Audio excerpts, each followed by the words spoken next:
havadan danışır bir güzel hanım. Yağış yağacaktır, kar yağacaktır. Gah güneş çıkacak, gah ay doğacak. Havalar tutulup açılacaktır. Havadan danışır bir güzel hanım.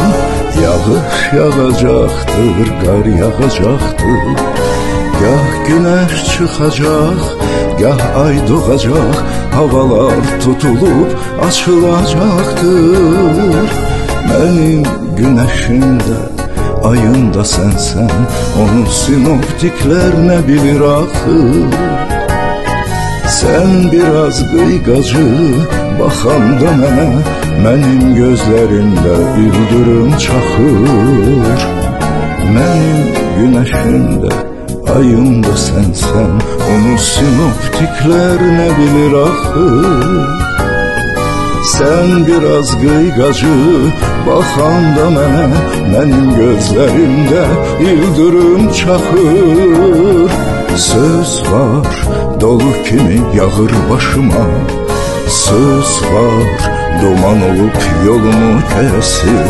Məndən inciyəndə, məndən küsəndə, şimaldan buz kimi küləklər əsir.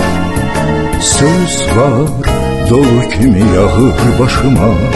Söz var, duman olup yolumu kəsir. Məndən inciyəndə, məndən küsəndə, şimaldan buz kimi küləklər əsir.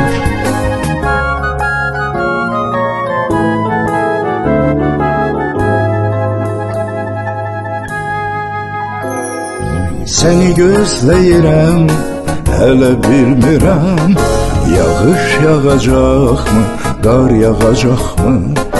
Benim bu eşkimin semalarında havalar tutulup açılacakmı? Seni gözləyirəm, hələ bilmirəm, yağış yağacaqmı, qar yağacaqmı? Benim bu eşkimin semalarında havalar tutulup açılacakmı?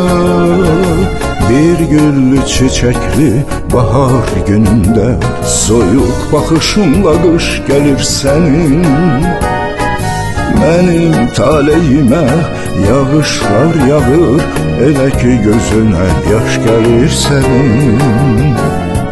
Bir güllü çiçekli bahar gününde soyuq baxışımla qış gəlir sənin. Mənim taleyimə yağışlar yağır, elə ki gözünə yaş gəlir sənin.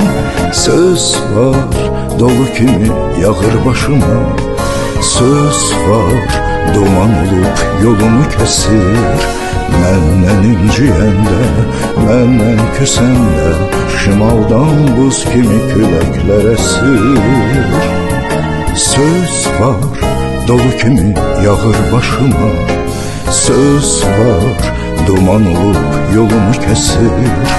Məndən inciyəndə, məndən küsəndə, şimaldan buz kimi küləklər əsir.